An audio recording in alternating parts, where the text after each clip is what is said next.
ou realidade? Falei isso aí a semana retrasada e quero continuar falando. Eu falei, vou recapitular um pouquinho. Atos capítulo 1:8, mas receberão poder quando o Espírito Santo descer sobre vocês e serão minhas testemunhas em Jerusalém, em toda a Judéia e Samaria até os confins da terra.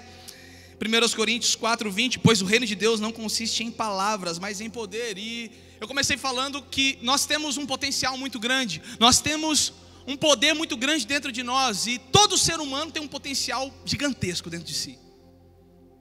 Você talvez lembra dessa mensagem, você ouviu. Se você não assistiu, tem também no YouTube, você pode assistir lá no nosso canal da igreja e você vai ser muito abençoado. Mas a mensagem fala sobre essa questão de termos um potencial, mas esse potencial ele não pode simplesmente ficar parado no potencial, mas ele tem que se tornar uma realidade. Porque há pessoas que param somente no potencial. Cara, ele tem um potencial enorme de fazer isso, mas nunca fez. Ele tem um potencial enorme de mudar a casa dele, a família dele, mas nunca mudou. Ele tem um potencial enorme de mudar a escola dele, mas nunca mudou. Ele tem um potencial enorme de casar, mas não se casou ainda. De namorar, mas não namorou ainda. Ele tem um potencial enorme de fazer tantas coisas debaixo da unção, debaixo da graça de Deus, debaixo do poder de Deus, porque o poder de Deus habita nele. Mas ele ainda não realizou por causa de algumas coisas. E eu trouxe 2 pontos falando sobre essa questão de sair do nível do potencial para você se tornar uma realidade. E o interessante é que aquilo que o pastor Yuri falou semana passada encaixou bastante com tudo que foi falado na semana retrasada, sobre a questão daquilo que está na nossa mente, aquilo que nos trava, aquilo que barra o nosso crescimento, barra nós sairmos de um lugar de potencial e entrarmos num lugar de realidade. Desliga o celular, irmão. Amém? Então, eu falei 2 pontos de como sair do nível potencial e ser uma realidade transformadora. Então a primeira coisa que eu falei foi sobre amadurecer. Precisamos, para sair do nível potencial e nos tornarmos uma realidade, precisamos amadurecer, crescer, sair do nível de criança, parar de ser menino. E comecei a falar sobre alguns assuntos. Então, você ouviu aí sobre essa questão de crescer. Salmo capítulo 90, versículo 12, fala: ensina-nos a contar nossos dias, para que o nosso coração alcance sabedoria. Então, em segundo lugar, eu falei sobre, para sairmos do nível potencial e entrarmos no nível realidade, precisamos resolver a questão dos nossos limites. Eu falei 2 tipos de limites: os limites que nós não podemos avançar, que são relacionados a pecados, a coisas que muitas vezes nos barram, não nos permite crescer. E a segunda coisa foi sobre os limites que nós devemos avançar, que são os limites que muitas vezes nos barram de conquistar. Medo, muitas vezes temos sido dominados por algumas outras coisas, limites que não deixam-nos olhar para frente ou caminhar. Precisamos dar um bicudo nesse muro, derrubar esses limites e ultrapassá-los. Amém? Todos comigo? E hoje eu quero continuar, prometo ser muito breve, eu quero continuar falando sobre como sair do nível potencial e se tornar uma realidade. Quem aqui quer ser uma realidade nessa geração? Eu também quero ser uma realidade nessa geração. Uma realidade de transformação, uma realidade onde você chegar, onde eu chegar, as pessoas sejam transformadas, restauradas, e não simplesmente olharem para nós e dizermos assim: nossa, como tem um potencial, mas sim dizer: uau, transformou, mudou, foi pioneiro, foi avivalista, fez história, marcou a geração. Terceiro lugar, para você sair do nível potencial e entrar no nível realidade, aprenda a ser filho. Precisamos aprender a ser filhos. Pastor Harold esteve aqui na conferência profética, ele falou muito isso no sábado, relacionado a ser filhos. Uma das maiores causas de pararmos somente no potencial é justamente a questão da paternidade. Muitos não se tornam uma realidade porque tem problemas relacionados à paternidade. Em primeiro lugar é a paternidade biológica que não é honrada. A paternidade que temos desde que nascemos, o nosso pai, que cuida de nós, a nossa mãe. Talvez você não teve pai e a sua mãe foi seu pai e sua mãe, e você teve que honrar, respeitar. Mas muitas vezes há um choque. A nossa geração em específico, a nossa geração em especial, é uma geração órfã. É uma geração que tem dificuldades com a paternidade, e isso tem roubado muitos potenciais de se tornarem realidade. Nós precisamos aprender a ser filhos. Olha só o que diz Êxodo capítulo 20, versículo 12: honra teu pai e tua mãe, a fim de que tenhas vida longa na terra, que o Senhor, o teu Deus, te dá.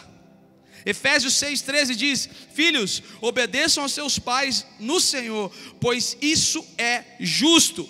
Honra teu pai e tua mãe, este é o primeiro mandamento com promessa, para que tudo te corra bem e tenhas longa vida sobre a terra. Colossenses 3,20: filhos, obedeçam a seus pais em tudo, pois isso agrada ao Senhor. Provérbios 4,1: ouçam, meus filhos, a instrução de um pai, estejam atentos e obterão discernimento. Quando nós aprendemos a ser filhos, começamos a nos relacionar com os nossos pais de uma forma diferente, e automaticamente, por essa decisão de decidirmos ser filhos, nós começamos a sair do nível potencial e nos tornamos uma realidade. Sabe, o maior problema muitas vezes não é o erro dos teus pais. O maior problema muitas vezes não é a falha, o fracasso dos teus pais. O maior problema está em você, em não conseguir se colocar na posição de filho.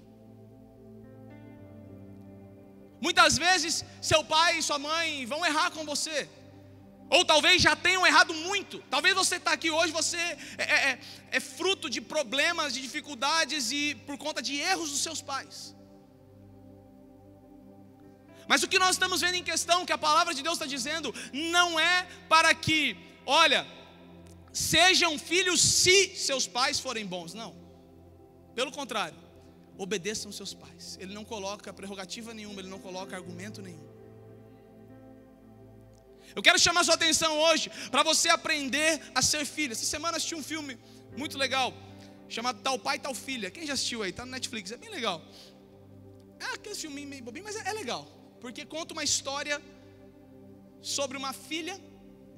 E o filme começa, ela está no seu casamento, e de repente o pai aparece do nada, 18 anos depois.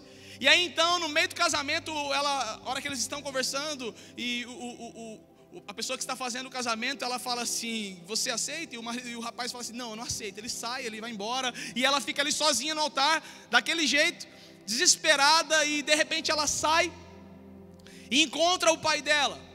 E aí eles vão, curtem juntos, e eles vão para o lugar da lua de mel deles. Eles fazem um cruzeiro juntos. E dentro desse contexto ali do cruzeiro, o pai, 18 anos depois, tentando conquistar o coração da filha, mas a filha totalmente irredutível, a filha totalmente seca, fechada, parada. Ela não queria esse relacionamento, mas conforme as coisas iam acontecendo no filme, o filme conta que a filha volta a entender essa questão da paternidade, e ela se coloca como filha. Foi bem interessante, porque nós percebemos que a menina tinha várias dificuldades na vida dela, por causa justamente dessa questão da paternidade. Muitas coisas ela não tinha rompido, ela não tinha saído simplesmente do potencial, porque ela não tinha um relacionamento restaurado com o seu pai. Sabe, por muitos anos na minha vida, eu sempre tive meu pai presente. Meu pai sempre foi presente, meu pai sempre esteve em casa, meu pai sempre cuidou de mim. Mas chegou uma fase da minha vida que eu não estava conseguindo me colocar na posição de filho. Era onde eu começava com a rebeldia, onde eu começava com as coisas erradas, onde eu começava a fazer escondido. Talvez você está aqui nessa noite e você tem um pai, mas você não tem conseguido se colocar na posição de filho. Ei, deixa eu dizer uma coisa para você: não se esqueça que você terá filhos. Pelo menos assim a gente espera. Você terá filhos, E você vai ver o quão importante é quando os seus filhos se submetem e de fato eles entendem que são filhos e você é pai deles. O problema da nossa geração é que os filhos não estão se tornando filhos, mas eles querem ser o pai na história. Hoje eu quero chamar a sua atenção para que você aprenda. Se você quer sair do nível potencial e entrar no nível realidade, você precisa aprender a ser filho.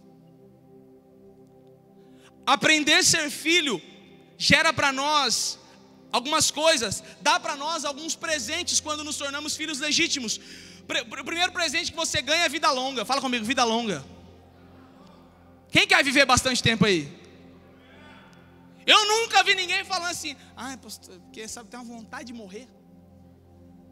Tem aquelas pessoas que têm problema com suicídio, isso é repreendido em nome de Jesus, mas é uma questão um pouco mais profunda. Só que, de fato, até aquele que diz que quer tirar a sua própria vida, não quer. Lembra de Elias? Elias, ele foge de Jezabel. Jezabel queria matar ele. Jezabel estava doida para acabar com ele. Ele foge de Jezabel. Aí, por quê? Porque ela queria matar, ok? Jezabel queria matar ele. Aí ele foge, ele está na caverna. Daqui a pouco ele fala, Deus, me mata. Uai, você quer morrer, Elias? Não, você não quer morrer. Se quisesse morrer, você ficava lá. Por que você foi para a caverna e aqui você está pedindo para morrer?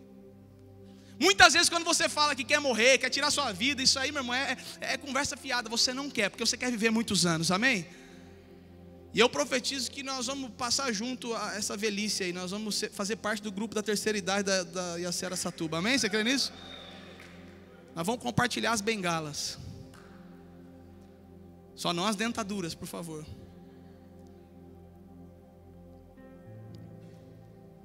Rapaz, eu fico imaginando, pensou todo mundo aqui de cabelinho branco, barriguinha. Tem alguns que já estão com a barriguinha, precisa perder, né, Mateus?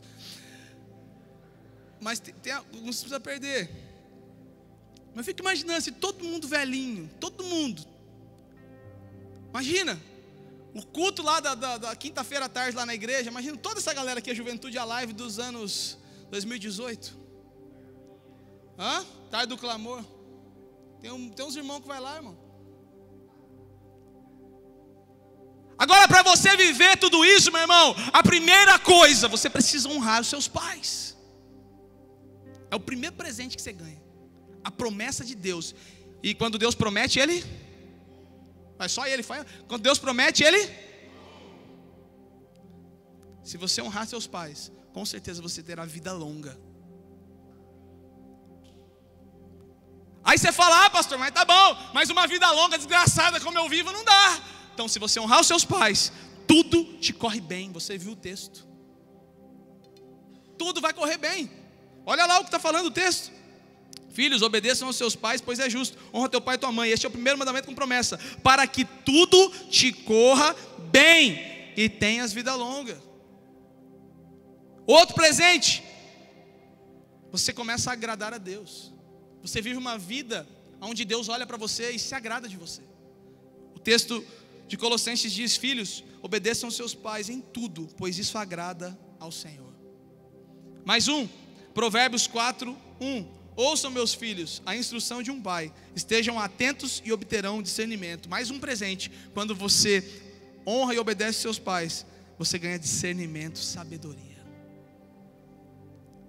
Esse discernimento, essa sabedoria te faz sair do nível potencial e se transformar em uma realidade.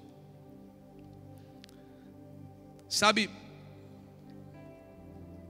a paternidade bem resolvida, ela vai gerar uma segunda coisa, a paternidade de Deus bem resolvida com você. Olha só, 1 João capítulo 3, versículo 1. Vejam como é grande o amor que o Pai nos concedeu, sermos chamados filhos de Deus, o que de fato somos. Por isso o mundo não nos conhece, porque não o conhece, não o conheceu. Uau! Eu preciso que você enxergue hoje a sua filiação diante de Deus. Você precisa olhar e você precisa entender a sua filiação. Ele te amou primeiro, por isso você é filho. Você não é filho porque foi um acidente. Ai, Deus errou lá na hora de fazer. apertou o botão, fez 3 a mais. Não. Você é filho, porque Deus te amou primeiro, e Ele te chama de filho, cara. Você precisa ter isso bem resolvido dentro de você, porque quando isso está bem resolvido dentro de você, meu irmão, algo é destravado dentro de você. Um filho tem direitos que quem não é filho não tem. Um filho tem prazeres que quem não é filho não tem. Você não nasceu para ser criatura, você é filho. Repita comigo: eu sou filho. Entenda a sua filiação com Deus. Olha só o que diz Hebreus capítulo 12, versículos 7 e 8. Suportem as dificuldades, recebendo-as como disciplina. Deus os trata como filhos. Fala comigo: Deus me trata como filho. Ora, qual o filho que não é disciplinado por seu pai? Se vocês não são disciplinados, a disciplina é para todos os filhos. Então vocês não são filhos legítimos, mas sim ilegítimos. Você parou para perceber a força desse texto?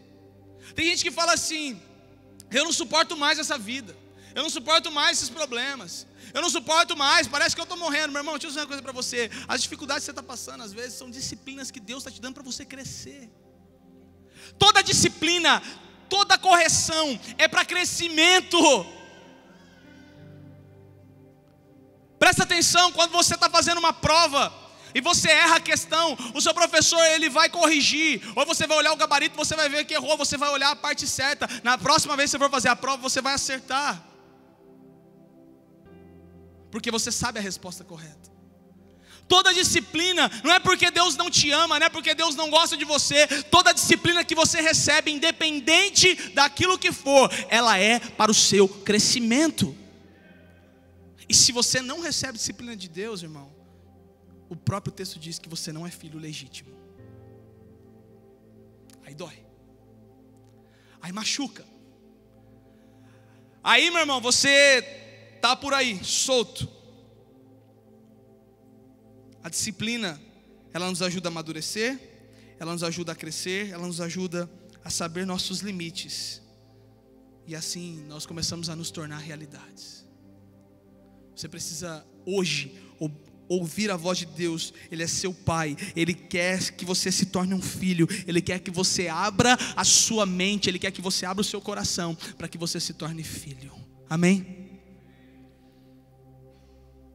Olha só isso. Quando você aceita disciplinas, você realmente aprendeu a ser filho.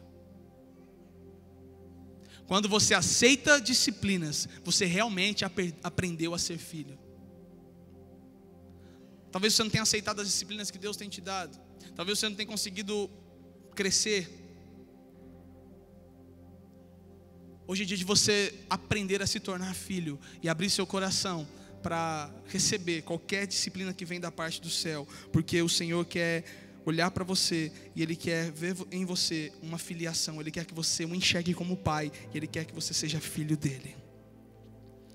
A terceira questão para você sair do nível potencial, entrar no nível realidade, é resolver o problema com a paternidade. Aprenda a ser filho. Pastor, mas você não conhece meu pai. Pastor, mas você não sabe o que está acontecendo na minha vida. Pastor, mas você não sabe o que está acontecendo comigo. Pastor, é um problema que você não tem noção. Como é que eu vou amar Deus se Deus está fazendo isso comigo? Deixa eu dizer uma coisa para você. Você é filho. Simplesmente abaixa esse orgulho, quebra essa dura cerviz aí e se torne filho a partir de hoje. 2 João capítulo 1, versículo 4. João está escrevendo para uma mulher e seus filhos. E o versículo 4 ele fala assim: ao encontrar alguns dos seus filhos, muito me alegrei, pois eles estão andando na verdade, conforme o mandamento que recebemos do Pai. Imagina alguém chegar para os seus pais e falar assim: ao encontrar um dos seus filhos, ao encontrar um deles, eu vi o quanto Deus tem feito através da sua vida. Eu vi o quanto eles são cheios do Espírito Santo. Eu vi o quanto eles não são simplesmente potencial, mas são realidade. ao encontrar seus filhos. Imagina alguém chegando pro seu pai. Imagina seu pai chegando na tua casa e fala: filho, alguém encontrou na rua hoje, falou que falou com você e te elogiou muito.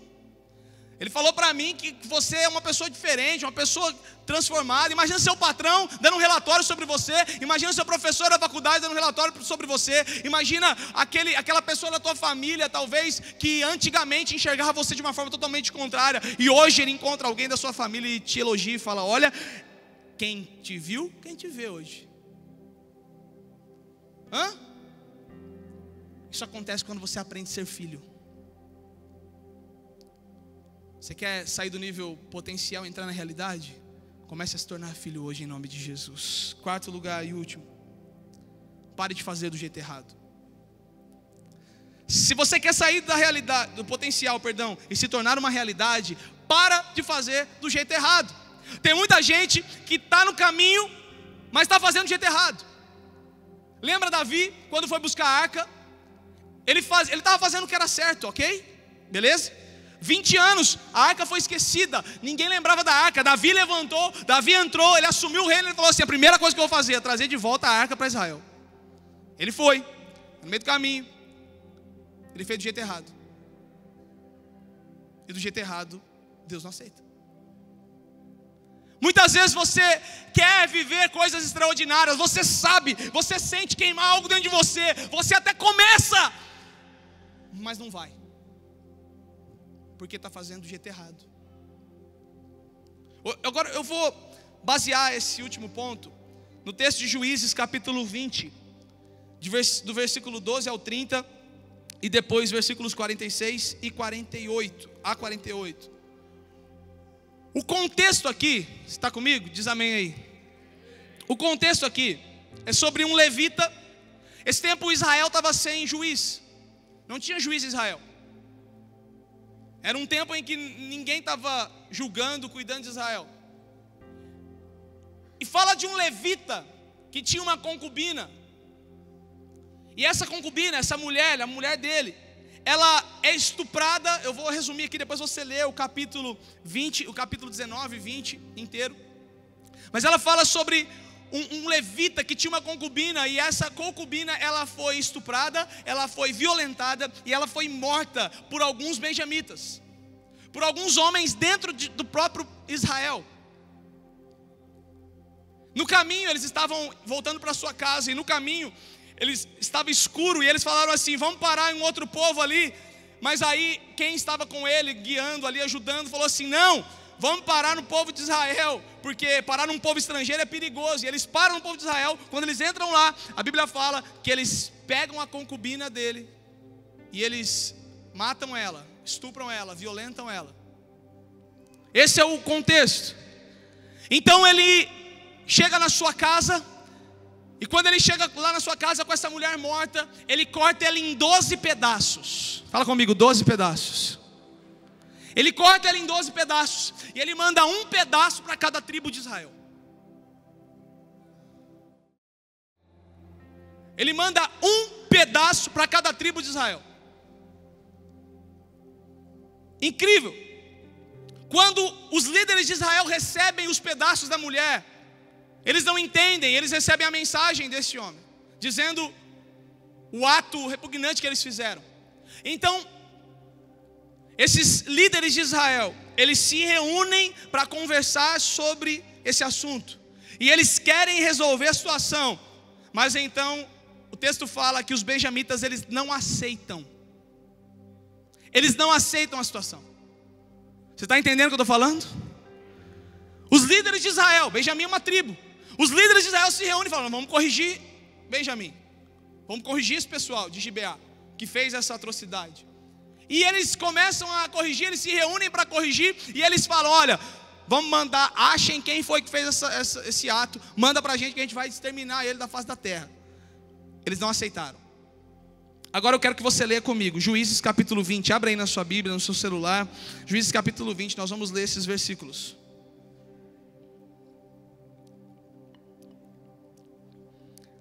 As tribos de Israel enviaram homens a toda a tribo de Benjamim, dizendo: o que vocês dizem dessa maldade terrível que foi cometida no meio de vocês. Agora entreguem esses canalhas de Gibeá, para que os matemos e os eliminemos esse mal de Israel. Mas os benjamitas não quiseram ouvir seus irmãos israelitas. Vindos de todas de suas cidades, reuniram-se em Gibeá para lutar contra os israelitas. Naquele dia, os benjamitas mobilizaram 26.000 homens armados de espada que vieram das suas cidades, além dos 700 melhores soldados que viviam em Gibeá. Dentre todos esses soldados, havia 700 canhotos, muito hábeis, e cada um deles podia atirar com uma funda, uma pedra num cabelo, sem errar. Israel, sem os de Benjamim, convocou 400.000 homens armados de espada, todos eles homens de guerra. Então eles tentam aqui corrigir, eles não aceitam, e os benjamitas falam: não, vamos para a guerra. Eles separam um monte deles, eles separam os melhores deles e falam assim: nós vamos guerrear contra o povo de Israel. Eles se rebelam com a situação, eles fazem o que é errado e se rebelam com a situação. Agora vamos continuar. Os israelitas subiram a Betel e consultaram a Deus. Fala comigo, consultaram a Deus.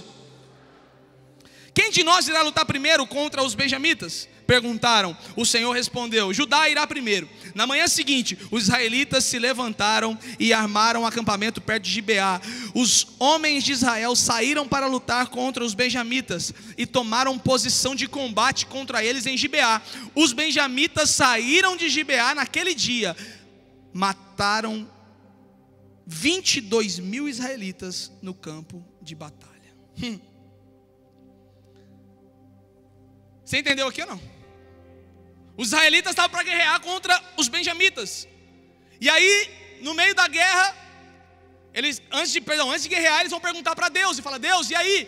Vai ajudar primeiro. E quando Judá vai, a Bíblia diz que os benjamitas vencem. Vamos continuar. Mas os homens de Israel procuraram animar-se uns aos outros e novamente ocuparam as mesmas posições do primeiro dia. Os israelitas subiram, choraram perante o Senhor até a tarde e consultaram ao Senhor: devemos atacar de novo os nossos irmãos benjamitas? O Senhor respondeu: vocês devem atacar. Fala comigo, o Senhor respondeu. Então os israelitas avançaram contra os benjamitas. No segundo dia, dessa vez, quando os benjamitas saíram de Gibeá para enfrentá-los, derrubaram outros 18.000 israelitas, todos eles armados de espada. Segunda vez, segunda batalha. A segunda vez Deus dá o aval. Deus fala: pode ir. E pela segunda vez eles morrem, eles perdem. Então, olha só o texto. Todos os israelitas subiram a Betel e ali se assentaram, chorando perante o Senhor. Naquele dia jejuaram até a tarde e apresentaram holocaustos e ofertas de comunhão ao Senhor. E os israelitas consultaram ao Senhor. Naqueles dias a arca da aliança estava ali, e Finéias, filho de Eleazar, filho de Arão, ministrava perante ela. Perguntaram: sairemos de novo ou não para lutar contra nossos irmãos benjamitas? O Senhor respondeu: vão, pois amanhã eu os entregarei nas suas mãos. Então os israelitas armaram uma emboscada em torno de Gibeá, avançaram contra os benjamitas no terceiro dia e tomaram posição contra Gibeá, como tinham feito antes. Até aqui. O que eu percebo nisso tudo? O que eu tiro de lição nesse texto? Você deve estar falando assim: por que o pastor está falando esse texto? Não estou entendendo. Eu tiro uma lição nesse texto relacionada a fazer o que é certo. Sabe, Deus dá autorização 2 vezes. Fala comigo, 2 vezes. Deus dá autorização e fala: vai, é isso que eu quero. Pode matar, pode ir para a batalha. E por 2 vezes eles vão, e por 2 vezes eles perdem. A pergunta que eu faço é: por que eles perderam por 2 vezes? Para aí, segura isso. Sabe, nós temos uma autorização da parte do céu. Nós temos uma autorização da parte de Deus para mudarmos a nossa geração. Nós temos uma autorização da parte do céu para exterminarmos o pecado nessa cidade, nesse estado, nesse país e nesse mundo. Nós temos uma autorização para entrar nas esferas e mudar os ambientes desse lugar. Nós temos uma autorização de Deus para acabarmos com a corrupção, para acabarmos com esse marxismo cultural. Nós temos uma autorização do alto para destruir os principados e as potestades. Nós temos uma autorização do alto para invadir as faculdades e ali tirar toda mentira, todo sofisma e pregar a verdade que transforma, que liberta, que gera vida. Nós temos a autorização de mudar a nossa nação no nosso tempo, aonde nós estamos. Deus nos deu essa autorização, Ele falou, pode ir, vocês têm tudo. Você tem autorização de lá na tua empresa ser diferença. Você tem autorização de lá na tua faculdade você ser diferença e mudar aquele ambiente. Você tem autorização de mudar a tua casa. Você tem autorização do céu de fazer diferença onde você está. Você tem autorização do céu de sair do potencial e entrar na realidade. Você tem a autorização do céu para curar enfermos. Você tem a autorização do céu para expulsar demônios. Você tem a autorização do céu para pregar justiça, liberdade e verdade. Você tem a autorização do céu para entrar na política e transformar. Você tem a autorização do céu para fazer do jeito certo. Você tem a autorização do céu. Fala comigo, eu tenho. Não, fala forte, fala eu tenho. Autorização do céu. Vira para a pessoa que está lá e fala assim, vai! Não, fala forte, fala vai! Deus falou para você, vai! Você tem autorização do céu. Nós temos autorização do céu de sermos o leme, de mudarmos a direção do nosso país, cara. Mas o problema é que muitas vezes estamos fazendo do jeito errado. Os israelitas estavam lutando por uma causa justa, não estavam? Estou certo ou errado? Estavam lutando por uma causa justa. Pô, os caras mataram a mulher, os caras estupraram a mulher, destruíram com a vida dela. Os israelitas estavam lutando por uma causa justa, eles estavam tentando disciplinar, eles estavam tentando acertar. Eles não estavam lutando por uma causa errada, eles não estavam lutando por uma causa, procurando corrupção, procurando vontade própria, não, eles estavam lutando por uma causa justa. E Deus dá autorização para eles exterminarem o pecado de Benjamim. Deus disse, pode atacar. Então por que eles não conseguiram na primeira e na segunda vez?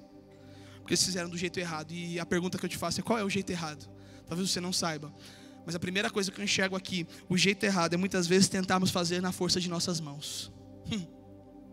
Quando você tenta fazer na força de suas mãos, esse já é o passo para a sua queda. Os israelitas confiaram no braço. Eles perguntaram a Deus por rotina. Talvez você tenha vindo à igreja por rotina, tenha vivido a sua vida por rotina. Reviravolta. Eles foram corrigir, o pessoal não aceitou. Deu ruim, o que a gente faz? Vamos perguntar para Deus. Ô Deus, e aí, velho? Me ajuda, faz alguma coisa. Porque eles estão vindo para cima com os melhores soldados dele. Deus, e aí, Deus? O que eu vou fazer da minha vida? Eu tenho um potencial, mas e aí? E muitas vezes isso acaba se tornando uma rotina. É aqui onde muitas vezes nós erramos. Nós buscamos por rotina. E nesse meio nós começamos a envolver Deus em tudo e acabamos fazendo bobeira e muitas vezes culpando a Deus. Imagina para os israelitas, eles acabaram de ouvir, vai, pode atacar. E no meio do caminho eles perdem. Estou entendendo. Deus falou para eu ir, por que não deu?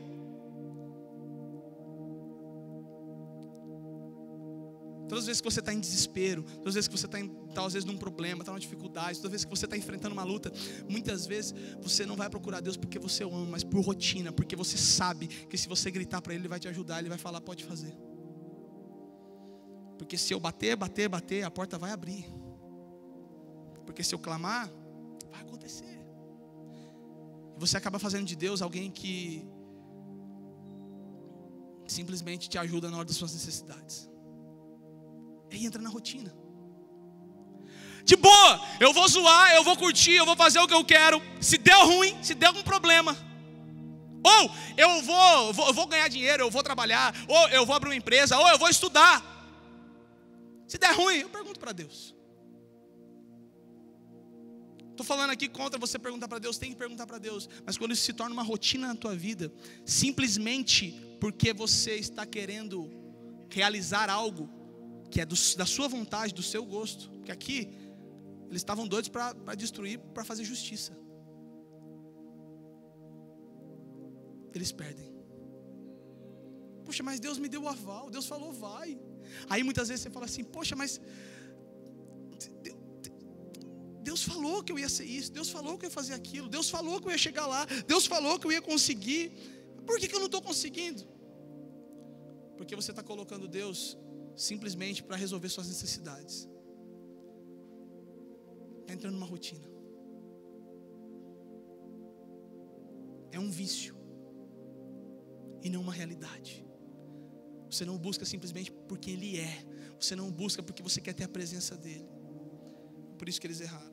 Segundo o erro de Israel aqui, buscaram pela emoção.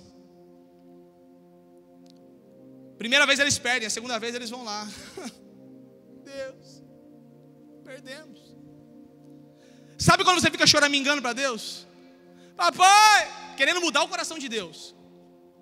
Meu irmão, aprenda uma coisa, o coração de Deus não vai mudar por causa dos seus gritos. O coração de Deus muda por causa de algumas atitudes que você toma. E eles foram de novo. Eles consultaram a Deus e falaram: e aí, Deus, o povo morreu, a gente vai de novo? E Deus falou assim: eu quero que vocês vão, pode ir. Mas de novo, o povo perde. Porque buscaram a Deus simplesmente pela emoção. Tinha acabado de perder um monte de gente. Quantas vezes você vem na igreja e busca a Deus por causa da emoção? Quantas vezes eu não estou falando que a emoção é errada. Deus colocou a emoção em nós, ok? Amém? Estamos claros quanto a isso? Mas estou querendo dizer para você que muitas vezes você não está de fato deixando essa emoção transformar a sua vida. Mas você está vivendo de emoção em emoção. Você está vivendo de final de semana em final de semana. Você está vivendo de domingo a domingo, de sábado a sábado. E a transformação que era para ser real na tua vida não está sendo, porque você está vivendo debaixo de uma emoção. Porque talvez você está sofrendo, porque talvez você está na fossa, porque talvez você perdeu a namorada, porque talvez você não passou no vestibular, porque talvez eu não sei, talvez, é tanto talvez que está por aí, e muitas vezes você vai na emoção. Deus está falando, pode ir, mas você está me buscando do jeito errado. E a terceira vez, eles acertam. Olha só o que o texto diz. Então todos os israelitas subiram a Betel, e ali se assentaram, chorando perante o Senhor. Naquele dia jejuaram até a tarde, e apresentaram holocaustos e ofertas de comunhão ao Senhor. E os israelitas consultaram ao Senhor. Se coloca em pé. Então todos os israelitas subiram a Betel, e ali se assentaram. Fala comigo, chorando perante o Senhor. Naquele dia, jejuaram até a tarde. Fala comigo, jejuaram até a tarde. E apresentaram holocaustos e ofertas de comunhão ao Senhor. E aí depois, os israelitas consultaram o Senhor. Sabe qual é o problema? Muitas vezes a gente quer a resposta de Deus sem antes fazer alguma coisa. Às vezes a gente quer a resposta de Deus, a gente quer que Deus fala logo, para a gente poder agir na nossa vontade, mas nós não entregamos nada. Às vezes você não tem se tornado uma realidade porque falta ainda um relacionamento próximo. Falta ainda fazer do jeito certo, parar de agir na força do seu braço e agir na força do Espírito, ter um relacionamento profundo com Ele, um relacionamento de intimidade, um relacionamento de amizade. Talvez você tenha perguntado coisas para Deus, Ele tem falado vai, mas não está acontecendo. Por que, meu Deus? Porque talvez você não está vivendo esse relacionamento de intimidade.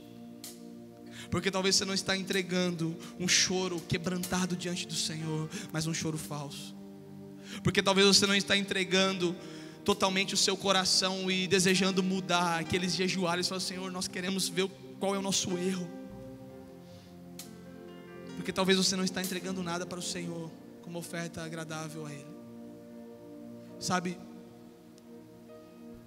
eu creio que Deus, Ele olha para corações dispostos a entregar tudo. Aqui existem potenciais enormes nesse lugar. Você é um potencial gigantesco. Deus te deu algo tão grandioso. Deus te colocou numa posição tão grandiosa.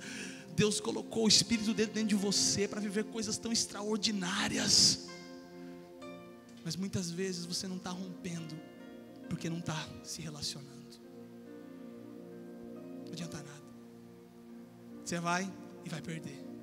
Mas o dia que você rasgar seu coração de fato e falar: Deus, muda a minha vida, eu não quero ser mais um, eu não quero ser um potencial, eu quero ser uma realidade, eu tenho certeza que Deus vai rasgar os céus. E olha só o versículo 48, olha só o que diz o texto, versículos 46 a 48. Naquele dia, quando eles saíram de novo para lutar, eles foram lutar. Depois de terem chorado, se quebrantado, rasgado o coração, jejuaram, entregaram uma oferta, falaram: Senhor, nós estamos aqui, nós queremos vencer. Naquele dia, 25.000 benjamitas que portavam espada morreram. Todos os soldados valentes, 600 homens, porém, viraram as costas e fugiram para o deserto, para a rocha de Rimon, onde ficaram durante 4 meses. Os israelitas voltaram a Benjamim e passaram todas as cidades à espada, matando inclusive os animais e tudo o que encontraram nelas, e incendiaram todas as cidades por onde passaram. Deixa eu dizer uma coisa para você: quando você entregar seu coração, rasgar seu coração, viver uma intimidade, um relacionamento profundo com o Espírito Santo, um relacionamento que vai gerar de fato mudança em você, eu tenho certeza que você não será somente um potencial, você simplesmente transformará essa nação. Você vai queimar toda a corrupção, toda a mentira, tudo isso que foi colocado na cabeça da nossa geração, dos nossos jovens, isso tudo vai cair por terra, porque Deus está levantando realidades. A verdade é que acabou, não dá mais para vivermos como estamos, não dá mais para ver o Brasil do jeito que está, é hora de mudança. Deus está levantando realidades aqui. Chega de ser só um potencial, meu jovem. Chega de simplesmente sonhar, querer, porque todos os seus sonhos vão se realizar, porque todos os seus desejos vão se realizar, porque todas as coisas que tem dentro de você que são potenciais vão se tornar realidades. O texto fala que eles queimaram as cidades. Precisa rasgar o coração. É o último lugar. Eu não falo mais nada para você. Se você quer sair do potencial e se tornar uma realidade, pega esses outros 3, mas sem esse último não adianta nada. Esse último é aquele que vai fazer com que você viva o melhor. João capítulo 14, versículo 12: digo a verdade, aquele que crê em mim fará também as obras que tenho realizado, fará coisas ainda maiores do que estas, porque eu estou indo para o Pai. Ei, Jesus falou: você tem o potencial de fazer obras maiores do que as que eu fiz. Se Jesus falou isso, meu irmão, pega a minha palavra e joga no lixo. Fica a palavra de Jesus pelo menos. Ele te falou que você tem um potencial para fazer obras maiores. 1 João capítulo 4, versículo 4: filhinhos, vocês são de Deus e os venceram, porque aquele que está em vocês é maior do que aquele que está no mundo. 1 Coríntios 2,9: todavia, como está escrito, olho nenhum viu, ouvido nenhum ouviu, mente nenhum imaginou o que Deus preparou para aqueles que o amam. Aleluia. A pergunta que eu faço para você hoje: o que você quer ser? Um potencial?